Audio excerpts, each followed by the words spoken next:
Virginia Governor Glen Youngkin is in the news again, stepping up his national media appearances this month. The Republican also recently meeting with donors in New York.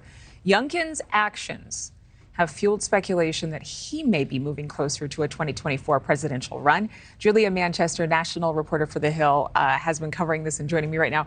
We have done a whole lot of not presumption, not speculation, but we're trying to put our thinking caps on because the fact is that so many people are not officially announcing a run, but just look like it, like DeSantis. What would a Youngkin run mean for the Republican field? You know, that's a good question, Adrienne, because Glen Youngkin has been seen as a rising star within the Republican Party. In 2021, he accomplished winning a blue-leaning purple state in Virginia, ousting Democratic control. So, look, I think he definitely has written the Republican playbook. He has put education very much on the map, and we've seen that other Republican figures and potential 2024 contenders like Ron DeSantis and Donald Trump have very much made education a part of their plans as well. However, polls show that while Glen Youngkin is quite popular in Virginia and quite popular with Republicans in general, this is still a Ron DeSantis and Donald Trump race. And it's fascinating to compare a governor like Glen Youngkin to Ron DeSantis because policy-wise, they're very similar, very conservative, very socially, fiscally conservative. However, they have very different styles. So DeSantis is very brash in your face, whereas Glen Youngkin's a bit more diplomatic, more of a quieter, softer spoken man. So the consensus that I get from some Republicans is, you know, Ron DeSantis would be great in a Republican primary, or Donald Trump good in a Republican primary, but a Glen Youngkin could perform better in a general election. And that's sort of the hiccup Republicans have. All of their good primary people don't necessarily perform well in polls one-to-one with Biden.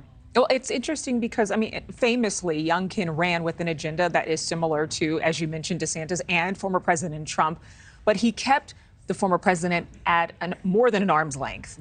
He didn't allow him to come in and help campaign for him. In fact, he distanced himself quietly.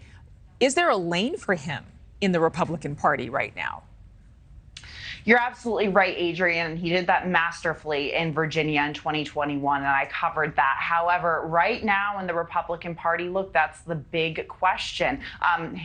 One of his chief political strategists, Jeff Rowe, said in an interview with the Associated Press last month that essentially, look, Youngkin would create his own lane. And a lot of Republicans I've chatted with who said, yes, he can absolutely create his own lane. But the question is, does that lane resonate with Republican primary voters? It may resonate more with general election voters, but right now it's still a Trump-DeSantis contest. I do want to mention this before we let you go. A recent Roanoke College poll of Virginia voters shows Youngkin's approval at 57% to President Biden's 38%. So even if he doesn't run, it's possible. I don't know if he and President Trump, former President Trump, would get along very well if he was a VP option, but maybe they could work that out over a nice coffee.